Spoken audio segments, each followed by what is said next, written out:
Are professional brand dip powders better than small business dip powders? What's up, nail crew? It's Nicole, your fellow nail obsessed DIYer. Today we're doing a bit of an experiment type video. I'm testing out a professional branded dip powder from Amazon. It's SNS. If you've heard of dipping and you started maybe like at your nail salon, a lot of nail salons use SNS, but they also sell it on Amazon. So I wanted to check it out when they reached out to me to see if I would like to try one. If you're new here, welcome. And if you're coming back again, thanks for joining me back. And you know that I am a huge proponent of small business dip powders. I have a bunch of brands that I absolutely love and swear by. So for me to find anything professional that's going to be as good, it's going to be pretty hard. And to be honest, I tried a bunch of professional brands when I first started and was not impressed with any of them. So we'll see what this one ends up being like. I was so excited because I've been wanting to test out some dip powders that are branded as professional and talk to you about the differences that I see versus other companies. So at this point, it's been 4.5 years since I started dipping, and I have tried over 60 brands of dip powders. And I know that sounds extreme because it is a lot, but in my head, I like to tell myself it's for research purposes, but really it's just because I have a dip powder obsession. So the upside to me testing all of those, trying out all these different brands over the past 4.5 years, is I can literally stir a dip powder and know how it's going to apply. I can't tell if it's going to apply even or not yet, but I at least know if it's going to apply nicely. So just stirring this SNS dip powder, I had a feeling it was going to apply nicely, which it absolutely did. Now, as far as the color goes, the color was pretty consistent. There were some areas where it was a little bit inconsistent, but when you're working with a sheer color, sometimes you have to really make sure that you apply your dip base thinly and evenly, or you can get some uneven spots.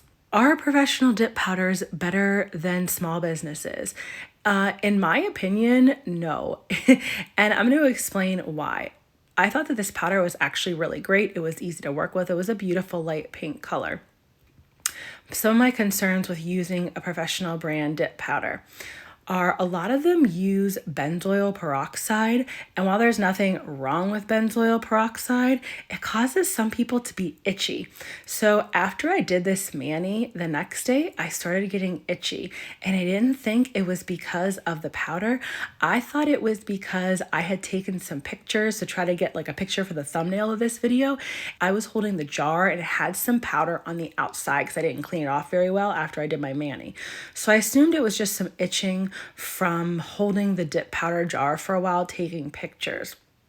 But then I kept the mani on and my hands continued to itch. And then I took the mani off and let my hands didn't touch them for 2 days, and the itching stopped. And the itching was only on my right hand. So the mani that I have on my left hand is from a small business and it does not have any benzoyl peroxide in. So when I did a bunch of research on why companies add benzoyl peroxide into their dip powders and acrylic powders, it's because it's an antibacterial properties in it. So if you're at a salon and you have a lot of people that you're using these powders for, it makes sense that they would want to have some kind of antimicrobial properties in them. For some of us, it can make us itchy, which is why some people, when they get acrylic, they can get itchy because of what's in their acrylic powder. You can have contact dermatitis, which I think my skin's just been super sensitive lately. Whenever my anxiety is really bad, or I'm really stressed out, I've noticed that my skin reacts to basically anything that I touch for too long. It's kind of crazy, things that never bother me would.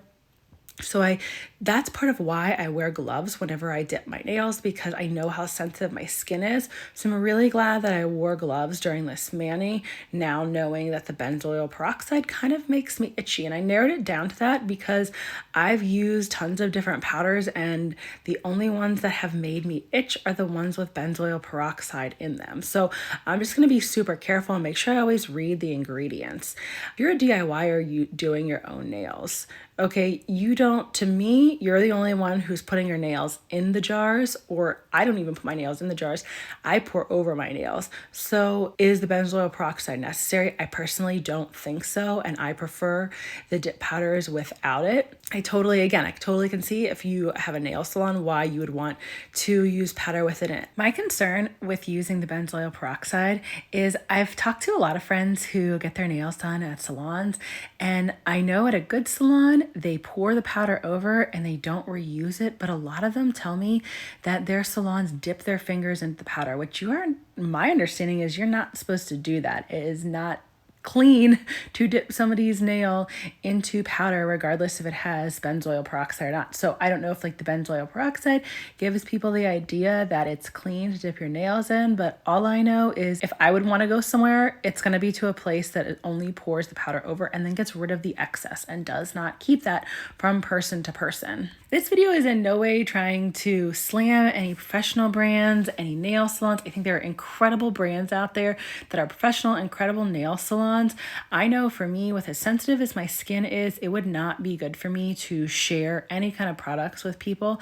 I do use the products like on, a couple family members, and they make sure they wash their hands really, really well and let it dry for at least like 20 minutes before we start doing any kind of nail enhancements, since we would be sharing the liquids. Make sure that in my family they have their own brand new files for everybody as well. So how did this dip apply? It actually applied really well. My overall end result, I was really happy with how it was applying. It activated nice.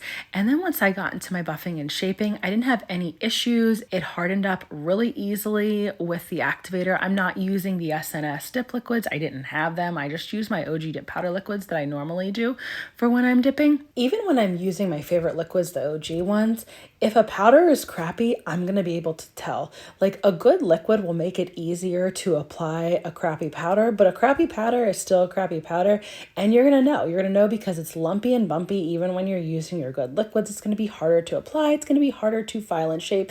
You're going to need to file and shape it a lot more. I didn't have any of those issues with this powder. So overall, I was really impressed with the powder.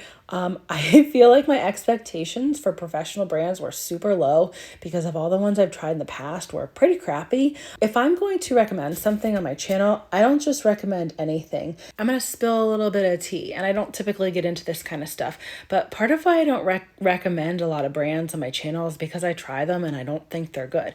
I'm not going to sit here and recommend something to you guys that I think is garbage. I'm not going to recommend something off Amazon if I personally won't use it and think it's kind of junky. I've turned down working with a bunch of Amazon brands because I've tried their stuff before and I just can't get behind telling anybody to use it. So when people ask me what my thoughts are about like different brands that you can find on Amazon, I tend to stay pretty quiet about it because I don't like talking negatively, which is why like I'm not even in this video really naming any names about brands that I stay away from personally. It's just not my style. So if you're looking for somebody who's going to give like negative reviews about companies, you're barking up the wrong tree. That's not going to be how my videos are. I'm just going to really tell you more of what I like, what I find out, and I have a lot of plans for 2024. I'm going to be taking a bunch more nail courses, working on different ways to do nail art without having to use gels. I feel like just with the amount of gel allergies cropping up, I'm really concerned. I want to make sure that I am really, really informed. Not only that, I have been watching a lot more and doing research on using nail products, using nail lamps. So there's going to be a lot of videos that are coming up that I'm going to share this information with you because I think it's really important as DIYers that we don't just see professional and think like, oh, okay, well, it says professional on it, it's going to be good for us. I'm going to try to make sure in my videos going forward that I give you some background and some educational stuff too, in a fun way on the things that I'm doing, the things that I'm trying. That's going to be where we're going for 2024. So I'm super excited for everything that's going to come. And if you're still struggling just with some basic dip nail application, make sure you check out this video. I'll go over all about how to get the perfect cuticle lines with your dip nails. Thanks so much for joining me today, Nail Crew.